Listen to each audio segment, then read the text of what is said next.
Sup B words. Hi, how you doing? Wait, I didn't do the welcome to Beer Christianity thing. Wait, I can do it. Okay. Welcome to Beer Christianity. My name is Jonty. I'm Malky or Laura or one of them.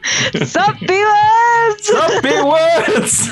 I can't believe I forgot how this show starts literally every single time. That's awesome. Good. Welcome to Beer Christianity, the home of professional broadcasting.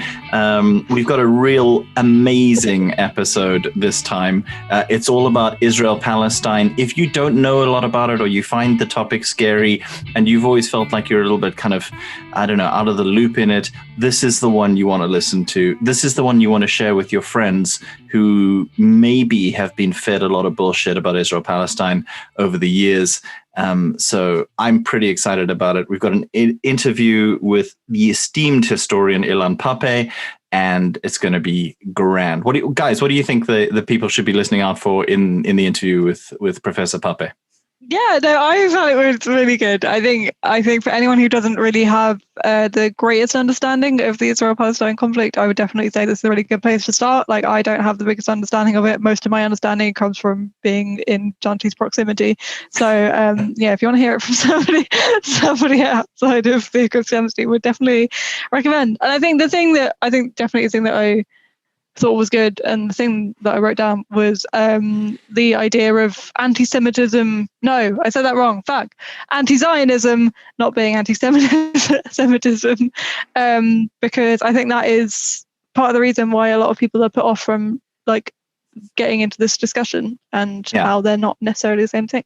And that's why I think if you are worried about that, you need to understand that Ilan Pappe is an Israeli-born Jewish academic who is quite critical of the state of Israel, the occupation, Israeli apartheid, as he calls it. And we deal with a number of, I think, just myths that Christians get fed around the idea that, they've always been at war with each other there, and it's always been about religion clashing. The biblical state of Israel has basically been this continuous thing that has gone right through. Like, yeah, he deals with a lot of it. He's a professor of history, and he's got a lot of very interesting and great things to say, and kind of hard to accuse a Jewish man born in Israel of being an anti-Semite, though I'm sure some people will.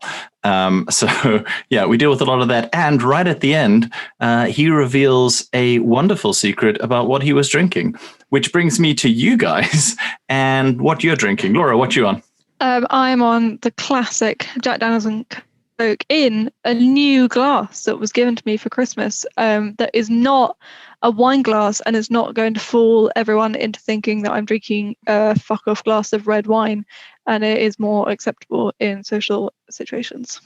And It says whiskey and Coke on it. So if you didn't even know from the glass and from watching me pour it in, you would know from the sign on the glass that says whiskey and Coke. What? It says whiskey and cola. You're being proofed, Laura. Fuck. I can't fucking read. Malky, what are you drinking? That means you're not supporting Coca-Cola. So that's better. In line with our principles. Oh, shit. Well, this has all gone tits up, hasn't it? It's good. I'm glad. Malky, what you drinking? I am also predictably on... Wait a minute. I am also predictable. I'm drinking my predictable drink. Yes. That's what I'm trying to say. Jonty looks so exasperated. Zero alcohol beer. This is the thing. It's zero alcohol beer. Malky and I are so mad about the fact that most of this episode is going to be just Ilan Pappe, that we're just dragging out the bits where we get to talk for as long as we possibly can. Unbelievable how much you are dragging this out. It's ridiculous. Such glory hounds. Honestly. Anyway, you divas are drinking that. I am drinking one called First World Problems, which seems quite appropriate. It also has a picture of a cock on the cover, which is nice, a rooster, obviously. And it is a salted caramel stout by, is it First World Problems? Is that who it is? Roosters. That explains the picture of the rooster. Roosters Brewing Company. A salted caramel stout, and it is really nice. Actually, it's not quite as thick as I sometimes find some kind of crafty stouts. So yeah, it's lovely. It doesn't taste like salted caramel at all, but it is a very nice stout. So that's nice, and it's got that kind of blackness about it, which is gorgeous. Anyway, every now and then, Laura, we talk about beer, on Beer Christianity, and I think that's important. Yeah, absolutely. Mm-hmm. That's what all. the people come here for, really. Yeah, no, all beer aficionados coming to Beer Christianity. Anyway, without further ado, here is Professor Ilan Pappe. Well, thank you for being on Beer Christianity. I really appreciate it. A lot of our listeners are in the States and around the world, and where I come from in South Africa. And in a lot of these places, I think there tends to be, particularly among evangelical Christians and even post-evangelical Christians, a very specific narrative around the state of Israel. And a lot of that comes down to the history of it as well. So yourself being an eminent professor of history and an Israeli historian, I just thought it would be really great to hear from you and your thoughts on these things. It's a pleasure to be on the podcast and in the program. Fantastic. Thanks so much. Thank you. I guess one of the narratives that is out there, and that's beyond the church specifically, is the one that says they've always been killing each other over there. Jews, Muslims, Christians, they've always been at war and at each other's throats in that part of the world, and that this conflict is really mostly about religion. How would you assess that from a historical point of view? Well, I think it's utterly wrong to think that the conflict in Palestine historically and even currently is a conflict between two religions or three religions. It's not. It is a conflict between a settler colonial movement, Zionism, which is not the only settler colonial movement in the world, but which came on the world stage, arrived on the world stage a bit later than, for example, the settler colonial movements that came to the United States or even to South Africa. And therefore, to say that people there were killing each other for so many years because of religion is utterly wrong. First of all, the conflict was the conflict, as I said, between a settler colonial movement and the indigenous native people of Palestine. And it was not, and is not, a very long conflict compared to many others, because it started very late in the day in terms of historical perspective. Religion was used, definitely, first of all, by the Zionist movement in a very absurd way, because on the one hand, Zionism was a secular movement trying to transform Judaism from a religion into a national movement. But nonetheless, they used the Bible as a justification for the colonization of Palestine. As I always like to say, Zionism was a movement of people who do not believe in God, but they believed that God promised them Palestine. The Palestinians, at some stage, a much later stage, up in the 1980s, when the secular movement for liberation failed to deliver full freedom, turned into religion as an alternative option, with the hope that maybe this could enhance their chances of liberation. So people that were using religion, but the essence of the conflict is between settlers and natives. It has been from the very beginning, and it still is the essence of the conflict today. It's probably worth for some of our listeners clarifying the term Zionism. What is the definition of Zionism? Yeah, well, it's an old term, isn't it? I mean, even I know that you are in South Africa. For some, if you were in South Africa in the 19th century, Zionism was the name of a church, rather than an ideological movement for the return of the Jews. I think the best definition is the one that relates to political Zionism as a Jewish movement in the late 19th century. It's a movement that was trying to answer to impulses. One was the wish of certain groups of Jews to become a nation. And probably more importantly, at the beginning, it was an answer to the growing anti-Semitism in Europe. And one solution was to turn the Jews into a nation, then looking for a homeland in which this nation could exist. Unfortunately, they chose a place where already someone else had lived. This was Zionism in the beginning, the kind of settler colonial movement of nationalism, if you want.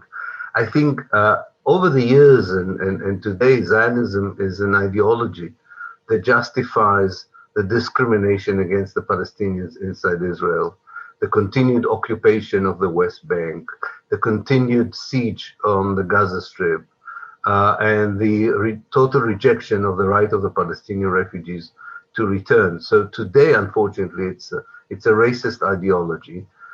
They justify an ethnic state, in some parts, an apartheid state, and one that surprisingly enjoys the support from the West as the only democracy in the Middle East. But it is today an ideology which I think is not only negative in terms of what it does to the Palestinians. I also think it's quite poisonous for the Jews in Israel. I don't think, as you know from South Africa, it is much better to live in a democratic state, not based on any discrimination and apartheid. And Zionism upholds this state of affairs. And therefore, I think today in particular, the de-Zionization of the whole of historical Palestine is a precondition for any peace and reconciliation in that country. Thank you. The word Zionism is often used in some circles where I think if you're beginning to try and suss out some kind of solidarity with the Palestinian people, you can hear it thrown around by some people who are probably not motivated by justice. There are anti-Semites and there are Holocaust deniers and that sort of stuff. Obviously, they'll misuse a lot of different terms. But what are your thoughts about the anti-Semitic element in the kind of anti-Israel or critique of Israel or even pro-Palestinian movements at the moment? Yes, definitely. I think that Israel and its friends have weaponized anti-Semitism in order to stifle any debate on Israel and especially to try and prevent any discussion on Zionism or the identity of the regime and its basic policies. So people are confused, understandably. And the unfortunate thing for people like myself is that in order to refute this equation that anti-Zionism is anti-Semitism, in order to do this, one cannot hide behind a soundbite. The best thing to do is always to tell people, if you have enough patience and time, I would explain to you the difference, because it is a complex issue. It's not an easy issue to explain. But to put it as focusedly as I can, I think it's important for people to note a few things. One is that Zionism is an ideology and Judaism is a religion. There are a lot of Christian ideologies around. There are definitely a lot of Islamic ideologies around. See the case of Al-Qaeda and the Islamic State. But whatever one thinks about them, one understands that it doesn't reflect the religion itself or the faith itself. And the same is true about Judaism. There are Jews who are Zionists. There are a lot of Jews who are not Zionists. There are many Christians who are Zionists, and in my years of being in Israel for many years, I even found some Muslims who are Zionists. But there are a lot of Jews who are not, and I think that's the first point. The second point is that anti-Semitism is the hatred of Jews because of who they are, either for religious reasons or cultural reasons or economic reasons, and is a form of racism, a very ugly form of racism that in the Second World War brought about the genocide of the Jews of Europe. Anti-Zionism is an objection to an ideology that those who object to it think is a racist ideology. So it's an anti-racist position. And therefore it's a legitimate position. People can debate that position. I'm not saying that it's not open for debate, but it's a totally legitimate point of view, as people would be against apartheid during the heyday of apartheid in South Africa. So I think it's very important not to fall into this trap that if you are discussing an identity of a regime or the essence of an ideology, that you will be stifled and silenced by claiming that you are a racist, by even raising the issue that you have a moral problem with that ideology, and especially the way this ideology is translated into policies on the ground. It seems also that I would have said a few years ago the only people who would be completely immune from that weaponizing of the concept of anti-Semitism would have been Jewish people themselves. But that doesn't even seem to prevent you from being called anti-Semitic these days. So do you have any thoughts on that? The term they're using is self-hating Jew, which is almost sounds like a disease, which you should go to the doctor and get some prescription to deal with it. It's ridiculous, but it exposes a much more important problem for Israel. Not surprisingly, a lot of Jews were at the forefront of some of the most important moral battles in the 20th century in the West. They were very important in the anti-apartheid movement, the solidarity movement with the ANC. They were very important in the civil rights movement that tried to change the reality in the south of the United States. They were opposing the Vietnam War. They opposed the Pinochet regime in Chile.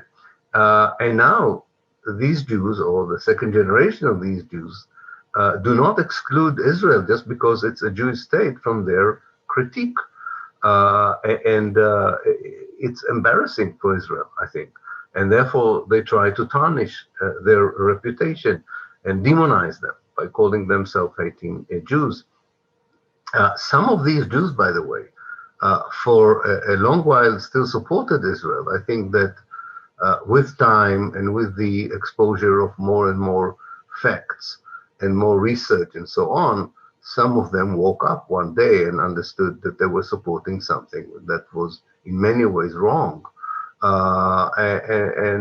This is, I think, one of the reasons that they are targeted in such a way, but I think it really is not going to work. People know themselves whether they are anti-Semites or self-hating, and if they don't think that way, nobody could intimidate them just by saying that. Yeah.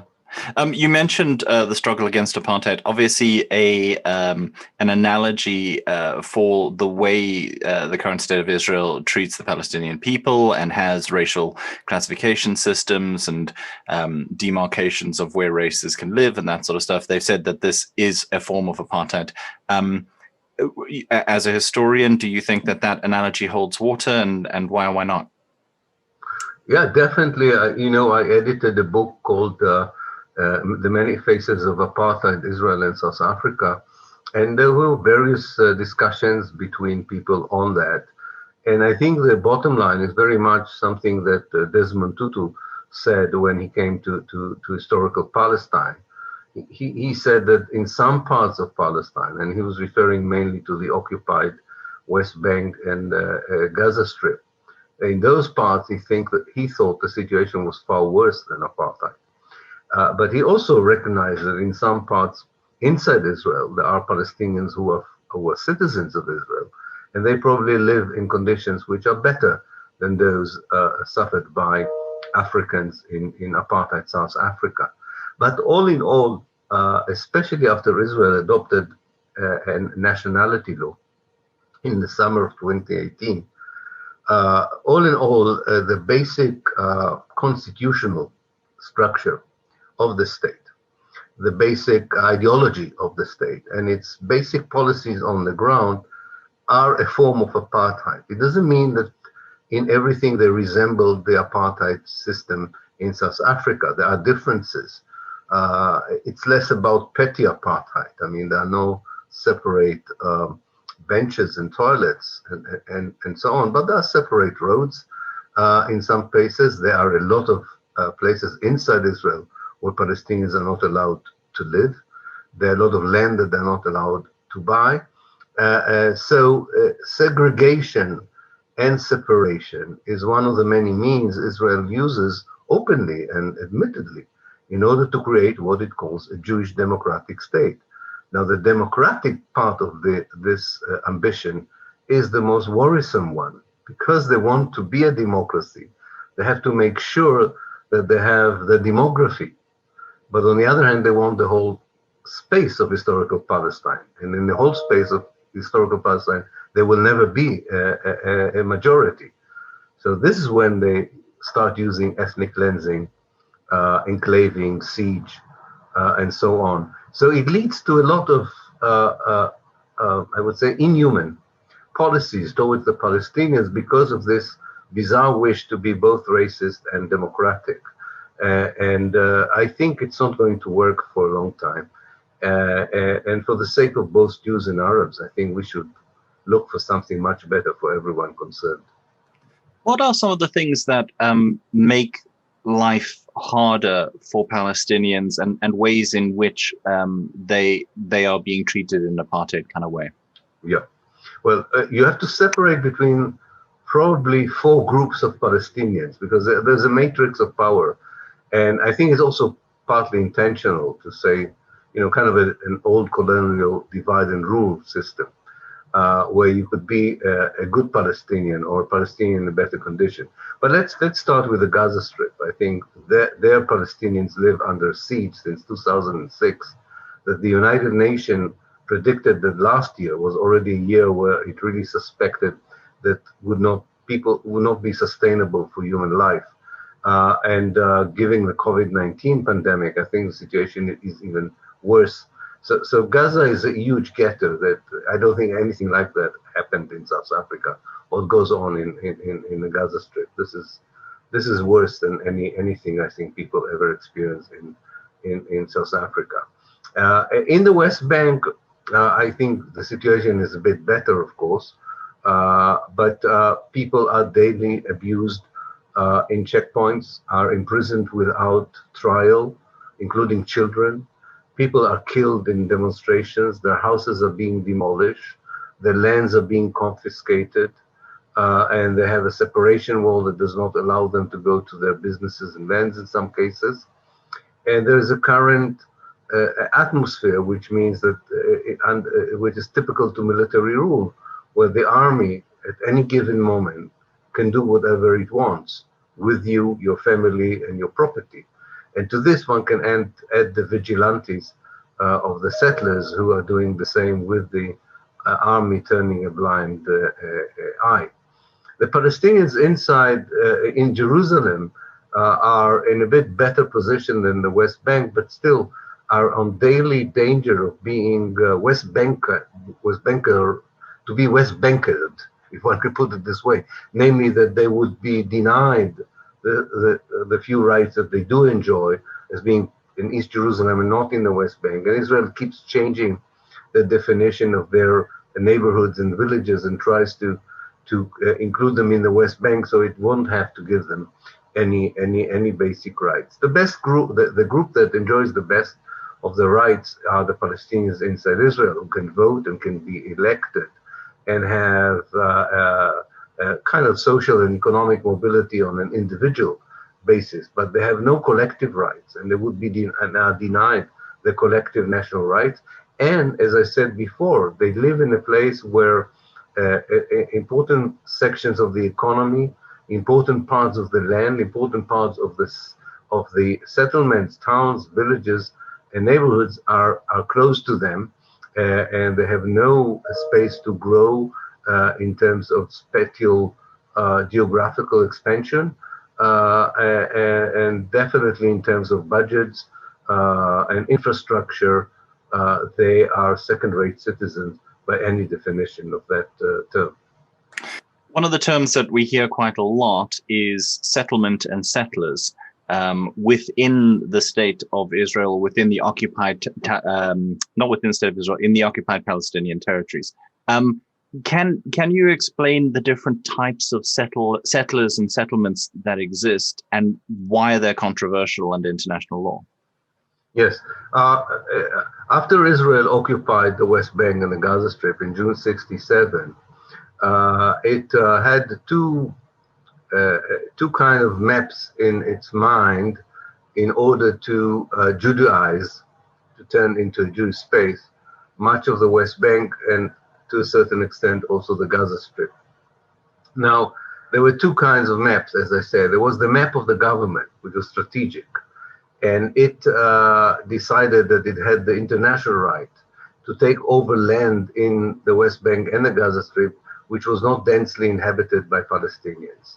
And with the government encouragement, Jews moved into these areas on land that was expropriated from the Palestinians themselves. The other map was the one that was prepared by the settlers themselves, who had an ideological movement, messianic ideological movement. And they used the Bible in many ways as their map. And according to their understanding of the Bible, most of the Palestinians lived in places which used to be 2,000 years ago, 3,000 years ago, Jewish. And they insisted in settling in densely populated Palestinian areas. This is the Israeli separation of settlements. From an Israeli perspective, the first one are legitimate, the second one are illegitimate. From the international point of view, if you look at the Geneva Convention, if you look at the laws of war, if you look at the ruling of the International Court of Justice, any movement, any transfer of inhabitants from your own country to an occupied territory is illegal and a violation of the international law. Therefore, there is not one settlement in the West Bank and in the Gaza Strip until they were evicted in 2005. There's not one settlement that could be regarded as legitimate under international law. However, what matters in the West Bank and the Gaza Strip, until recently at least, was not the international law, but the United States of America, that sometimes talked against the settlement, but didn't do anything about it. Under Trump, they even legitimized the settlements. But one has to say, this is now an irreversible fact in many ways. These are not small communities. In many ways, they are urban sprawls. They would be very difficult to dismantle. I think the only way of dealing with them is in a democratic state in the future, is to open them to Palestinians as well, which of course Zionist Israel will never allow. But this is what they are. And so you have illegal settlements, namely those which the government doesn't endorse, and legal ones that the government endorses, but they are not legal under international law.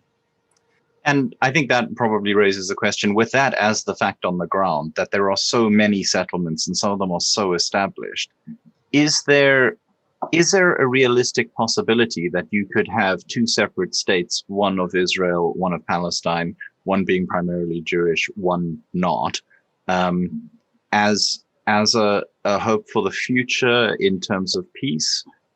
How likely do you think that is, and how desirable do you think that is? Well, I think from the very beginning, the idea of the two-state solution was not a good idea. Because the problem in Palestine is not only space, in historical Palestine. It's not only space, it's about justice. It's about rectifying past evils. It's about a return of refugees. It's about equal rights for every Palestinian, not just those who live in the West Bank and the Gaza Strip. And therefore, from the very beginning, it was a piecemeal solution, even when there was not even one Jewish settler in the West Bank and the Gaza Strip. Definitely after the intensive colonization of the West Bank, it is impossible to see how one can have a viable Palestinian state under these circumstances. At best, it would be a Bantustan, totally controlled by Israel from the outside. So I think both morally and pragmatically, the two-state solution is not a viable solution anymore. It's a pity that we wasted, all of us, we wasted 50 years trying to convince each other that this is the best solution, looking for ways of pushing forward that solution. And not surprisingly, it all ended in total failure. I hope very soon that a new idea, an old new idea, would now push forward the attempts of reconciliation, because that's the only thing that can work. Otherwise, we will perpetuate the oppression, the colonization, and with it, the danger of further bloodshed.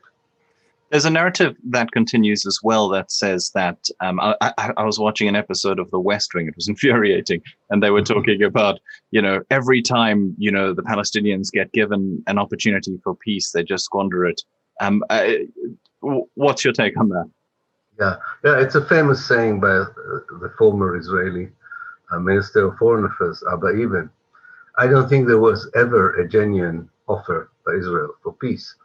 The petition resolution by the United Nations told the indigenous native people of Palestine, you have to give up almost 55% of your land to a movement of settlers, the majority of which arrived 3 years later. Any one of our viewers or listeners should think whether they're willing to give half of their homeland to people who just arrived 3 years ago.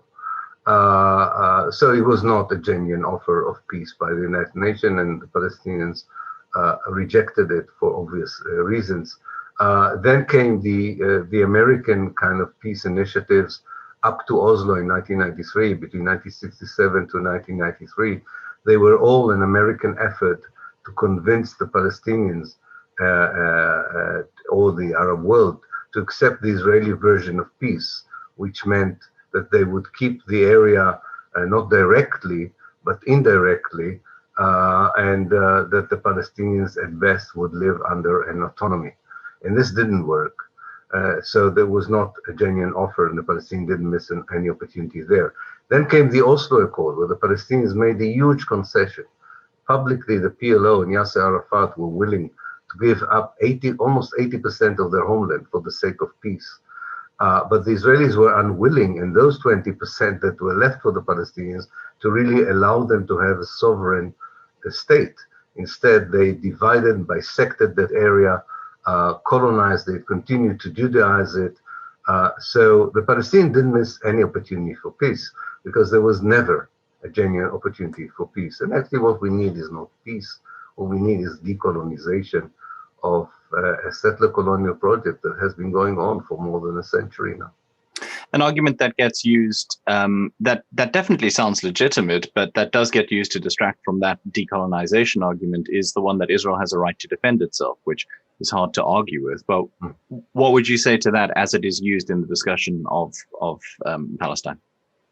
I don't think Israel has ever defended itself against the Palestinians. The Palestinians defended themselves against Israel as much as they could, but the balance of military power is between the strongest army in the region and the weakest paramilitary force in the whole Middle East. So this is a very distorted way of looking at this. A settler colonial movement invades your homeland, you try to defend yourself, then they are beginning to take land and begin to expel you, and you try to defend yourself. You want to come back and you try to defend yourself. Then the last parts of your homeland that were not occupied in 48 are occupied in 67. You are waging a desperate and not a very successful attempt to defend this remaining part of your homeland. So I don't think that what is needed is an Israeli army to defend the Palestinians, to defend the Israelis. I think what we need is an international community that would defend the Palestinians as it promised in the United Nations petition resolution in 1947, but did not keep that promise until today. Absolutely.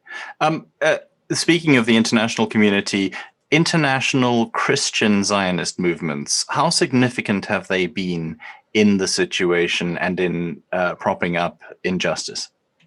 Well, first of all, they played a very important role in the origins of Zionism. They were not called Christian Zionists in those days. They were called restorationists. In fact, in many ways, Zionism was an evangelical project before it became a Jewish project. And after the emergence of political Zionism, the most important lobbyists for Zionism and for the idea that they have the right to colonize Palestine were Christian Zionists on both sides of the Atlantic. Today, I think the Christian Zionist lobby in America is highly important. To my mind, is even more important than AIPAC, the pro-Israeli lobby, the Jewish pro-Israeli lobby in the United States. I think that the Christian Zionist lobby is far more powerful and more effective in orientating American policy towards accepting Israeli policies without any question, as we have seen under Bush Jr. and under Trump. I think they're also strong enough to have some sort of an effect even on democratic presidencies. This is why I don't feel very optimistic about any significant change in the Biden administration, although of course the language would be more pleasant and probably the acts will be less fanatic. But all in all, Christian Zionism in the United States played an important role in keeping the American support for Israel in the way that it is, namely without any significant challenge to the Israeli policies on the ground. What do you think Christian Zionists need to know that they don't know? Or what would you say to them in terms of, you've lived there, you understand the situation. What do they need to understand? I think they need to understand that their support translates into daily abuses of human beings, from children to old people, women and men. And this is not a metaphor that I'm using here. This is the reality. Their support, their money, their political support allows this kind of inhumanity to persist. Oh, by the way, and some of the victims are also Christians themselves, and some of them are increasingly are also Jews themselves, and therefore it's not enough to believe in a divine dogma that says that the only thing which matters is that eventually it will bring the end of times and Jews might at that moment convert to Christianity or be barbecued in hell. You are a human being who lives also in your own lifetime. And in your own lifetime, your political position sustains inhumanity, a very un-Christian reality.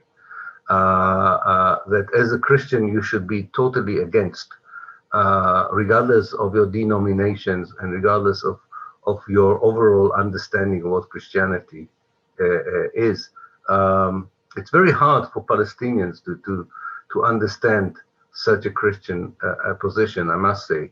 And it unnecessarily also, I think, strains the relationship with other religions in the world at a time when our global community needs unity, harmony in fighting pandemics, global warming, and so on. It's really, I think, an abuse of the Christian mission, as I would understand it, and the real essence of Christianity. And I hope that the younger generation probably would know more than the older generation about the reality on the ground, and would wake up and use its energy and goodwill to help us to end the oppression and colonization on the ground in Palestine. Absolutely. Thank you so much. One final question. You obviously have faced a lot of criticism, as anybody who criticizes the state of Israel does, even down to your own origins and your own background. I mean, what are your thoughts on that, and how does that feel? Well, it depends on what stage in your life. You know, when I was first exposed to such victimization and people questioning my genealogy, my sanity, and so on, it was very disturbing. because I was still vulnerable in terms of my place of work and my place in the community. There's a moment, I think, where you are very truthful with yourself. You have no doubt that you are doing the right thing. And at that moment, I think you are immune from such attacks, and they even start to amuse you. I think this is very important for every person to find that moment where the basic doubts of what you're doing are over in terms of moral issues. You may be still very wrong in the way you act, your tactics. You make a lot of mistakes. You may have a lot of things that you're sorry a moment after you said them or wrote them, and so on. But you're not sorry about your moral position. There's a difference between that. So they try to attack people like me, it's not only me, on probably, we are human beings. We make mistakes, and they try to inflate them and blow them up. But it doesn't work if you are totally committed morally to what you're doing. Then I think you are really immune, and then they also cannot hurt you in any meaningful way. Fantastic. Professor Pappe, thank you so much for your time. I really, really appreciate it. And just out of interest, were you drinking beer tonight or were you drinking? Whiskey. Whiskey. Fantastic. Great stuff. Thank you so much. I hide it in a teacup. That's fantastic. Not to get into trouble with too many people. That's brilliant. Okay. Have a lovely evening, and thank you so much for your time. Too. It was good to talk to you. Thank you. Nice to talk to you. Bye. Bye. That is the wonderful Ilan Pappe sharing us his secret about what he was drinking on Beer Christianity. To be fair, I did ask him if he could please drink something alcoholic while he was talking to us. So I'm glad he was such a good sport. I was too chicken to ask him at the beginning of the interview. Yeah. What did you guys think of that? He's really good, isn't he? I like. It's very cool. I just love that he's from the perspective of an academic and a historian, and clearly knows his biscuits. So he's just like, he's very confident in the things that he holds true, and is obviously very well researched, and just quite black and white about just the statements that normally you'd hear people like pussyfooting around, but just the fact that he's saying, well, they're trying to maintain their racism and their democracy at the same time. Like with no bones about it, it's just like, that's a fact. Yeah. That you can tell that he's been making this argument for a long time. This is a well-practiced thing that he's been having to say for quite a while. And also, I kind of, as I said at the beginning, like really good at like just explaining it in a very clear way. Like you said, like very matter of fact, and just being like, this is the situation. Like, this is what's happening, and just kind of very good. I think it's the first time I've heard it put so clearly. That sense of talking about we don't need peace, we need decolonization, and comparing it to other colonization projects in the past that are just like a bit further in the past.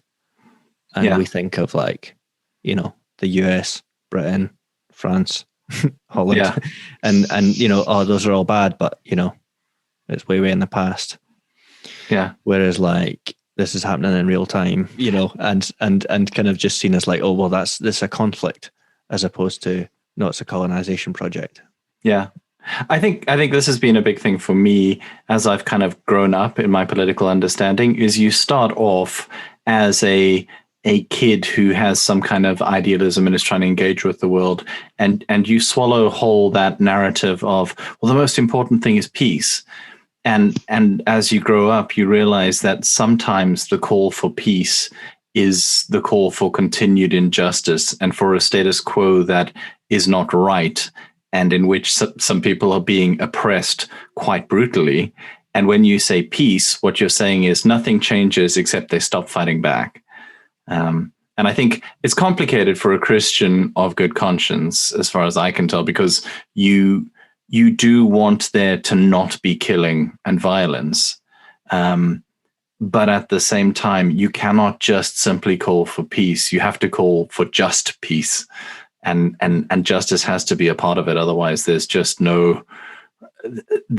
You're on the side of the oppressor if you shout, "Put down your weapons, both of you," when the weak are being, I don't know, completely dominated.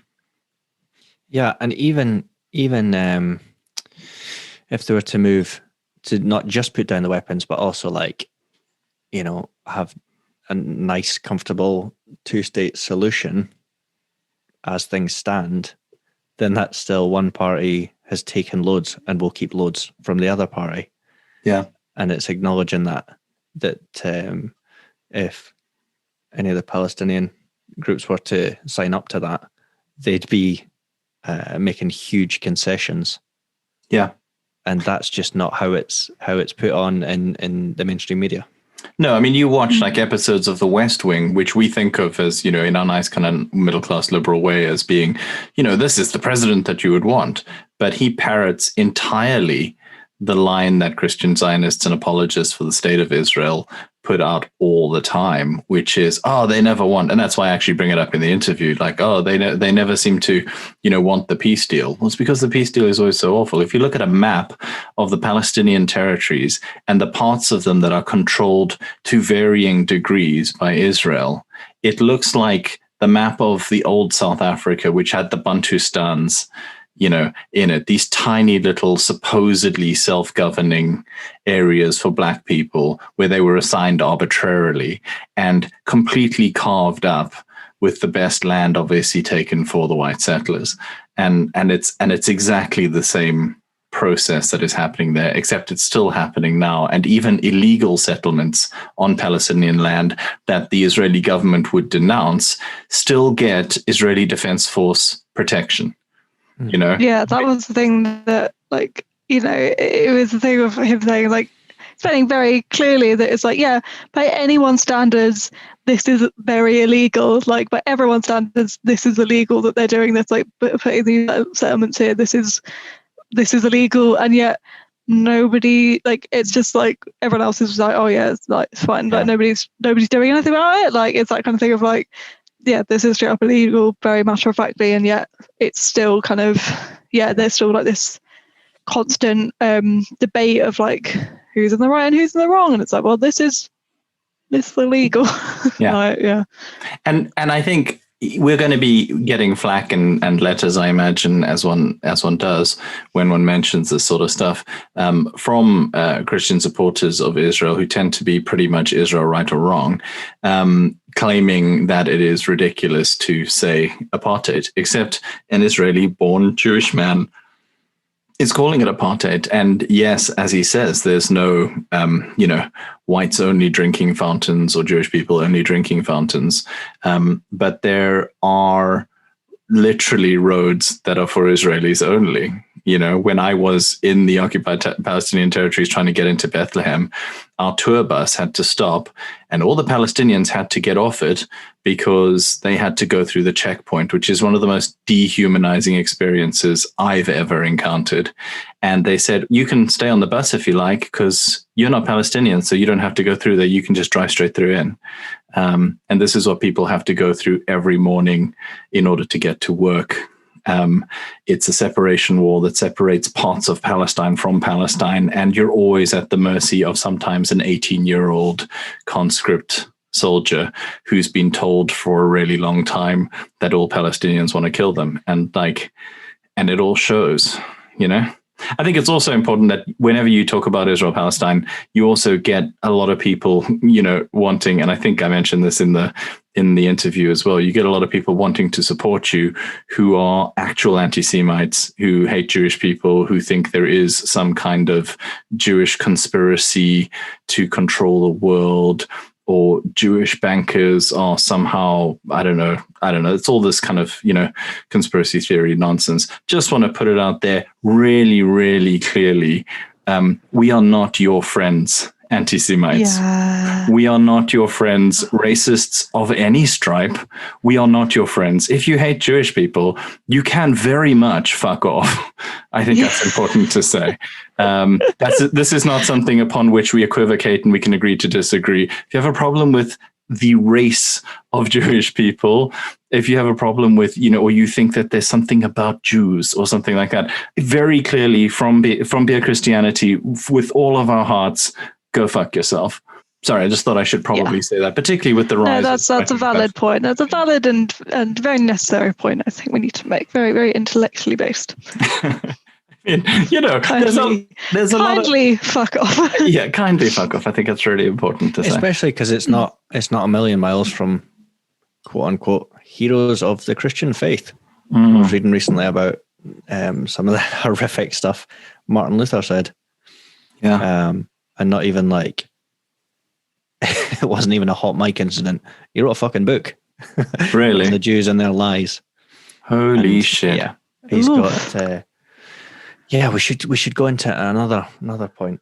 I think we really should actually, because anti-Semitism, like every time you think, oh, okay, I think people have probably got over that and it's fucking ridiculous and everybody gets that now. And then the dickheads who stormed the Capitol, some of which were wearing very blatantly Nazi pro-death camp, 6 million is not enough t-shirts, and waving crosses and calling themselves Christians, or maybe those individuals weren't, but definitely they were finding fellow feeling with those people.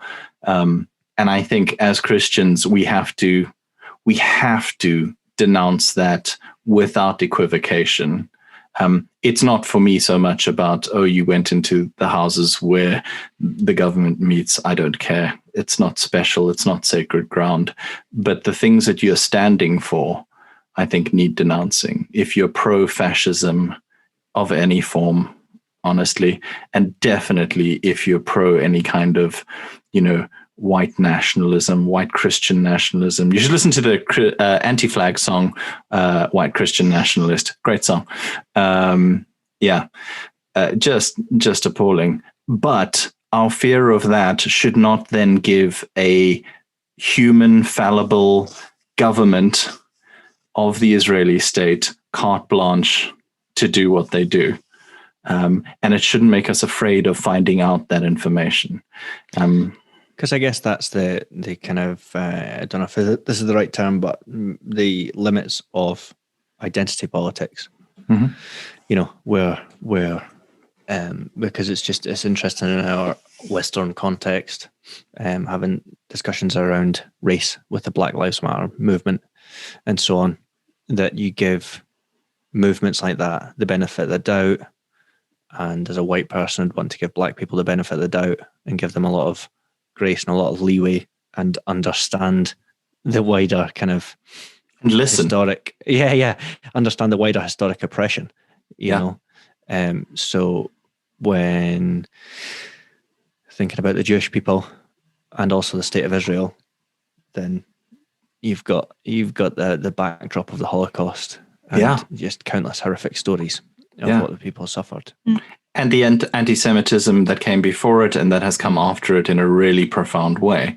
And you can't... The worst thing, the worst thing about I found about it is that I feel like we're taught in schools that anti-Semitism was like the Holocaust and that was it. And I genuinely, this is bad on my part, but I didn't realize that I remember being 16 and going to Berlin on a school trip and going to the Jewish Museum, not having realized before this trip that anti-Semitism existed before this thing. It's just taught to people as Hitler wanted to kill all the Jews, and it was just that one guy you get. Yeah, just this one guy, and like this one-off situation, which obviously very much not the case. And like anytime you go to anytime you go to like mainland Europe, and like anytime I feel like there's like and it's very much on the rise in Eastern Europe. It's very much on the rise, often in Western-backed governments in former Soviet states, because they're so anti-socialist, and the West wants to back that kind of stuff in case they all slide back into communism. And we need to remember that before the Second World War, a lot of the British establishment had a lot of sympathy with Hitler. They liked him a lot. And there were a lot of aristocrats and diplomats and people in the government who thought, there's nothing wrong with what he's doing, kind of what people say about Trump, well, he's just saying what we're all thinking. Actually, no, you're a racist prick. He's saying what you're thinking. And I think you have to reckon with that, and you cannot tolerate anybody minimizing the importance of the Holocaust, the reality of the Holocaust, the scale. And we also have to remember, the homosexuals, the communists, the people with disabilities. People. Yeah.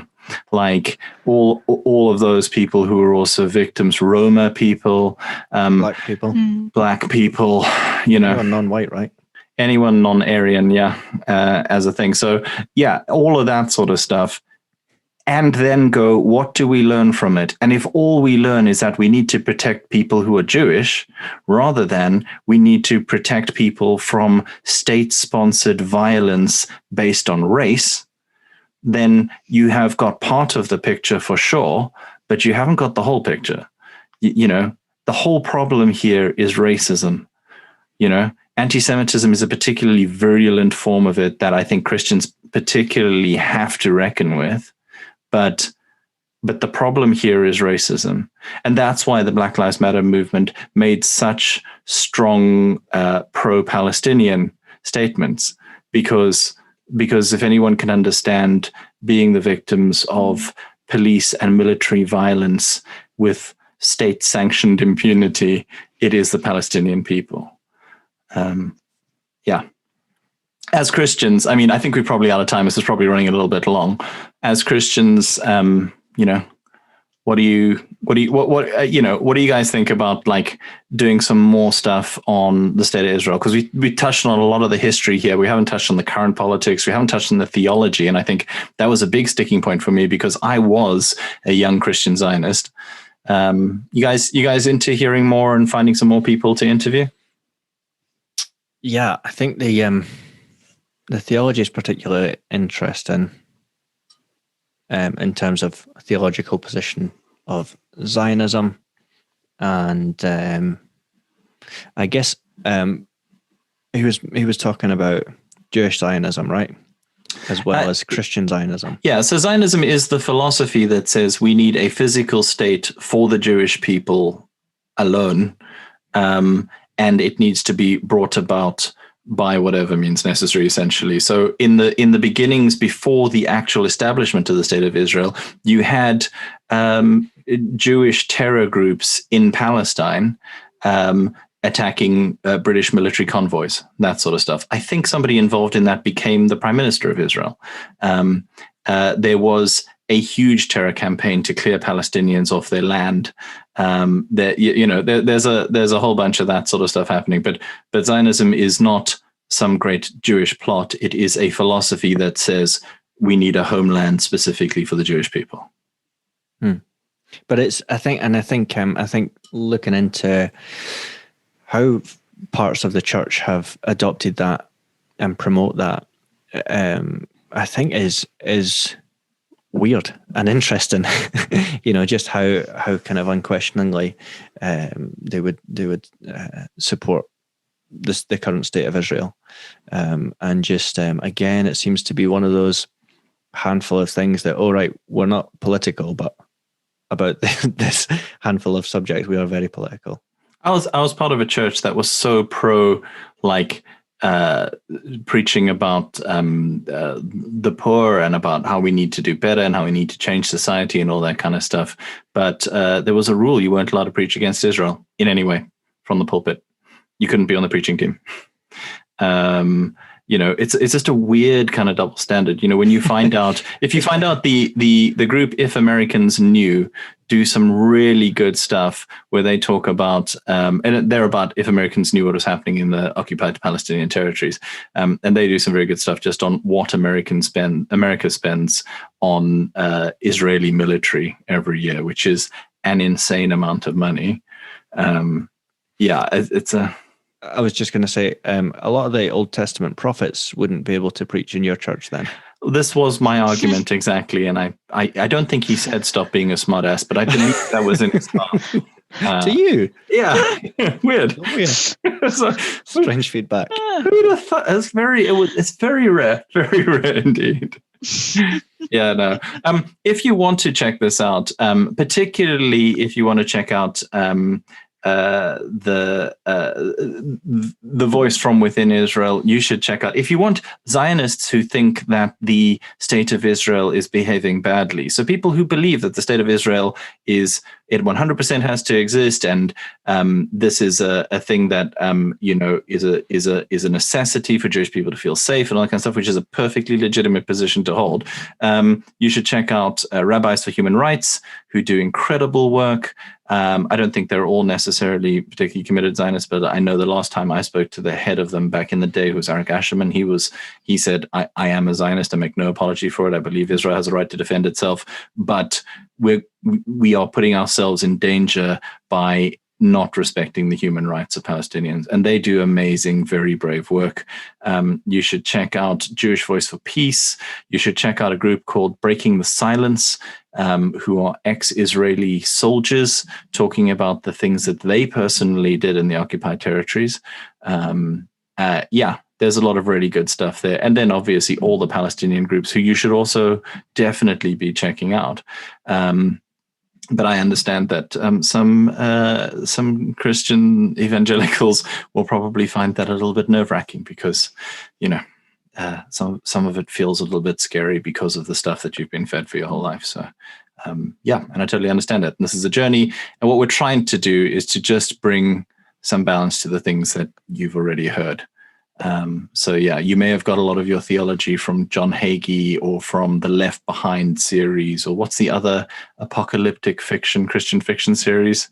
Who's the other one? I can't remember now. There's the other one. If you are listening to Beer Christianity and you know what I'm talking about, then you can get in touch. Anyway, that has been our Ilan Pappe Israel-Palestine 1 episode. We will be touching more on the theology. We'll be talking to some Palestinian Christians, because in case you didn't know, if you care about the persecuted church and you care about the church worldwide, there are a lot of Palestinian Christians in Israel and the occupied Palestinian territories. You should be praying for them as well. Thanks for listening to Beer Christianity. Wait, do we have an advert? Does that seem appropriate? No, actually, we're not going to do the advert in this one. We'll do the advert in the next one. This feels too serious. And mine is not appropriate. Okay, right. Thanks for listening to Beer Christianity. You can find us on Twitter at BeerXianity. You can find us on Instagram. We are on all of your major podcast platforms. If you are on Apple and you want to leave us a review, that'd be super helpful, and we'll make other people very cool. Check us out. If you want to share us with your friends, that'd be lovely. Leave us a voice note on SpeakPipe, and the address is speakpipe.com/beerchristianity, and we will play it if it is in any way decent. And check out Beer Christianity, the newsletter, which is beerchristianity.substack.com, and sign up to receive a weekly thought-provoking thing written by me or a range of guests. And I think that's everything I need to know. If you want to find all of our previous episodes, you can go to beerchristianity.libsyn.com. Is that right? I doubt it now every time. Yes, it is. beerchristianity.libsyn.com. Oh, damn it. So thank you for listening, and goodbye. Bye. Bye.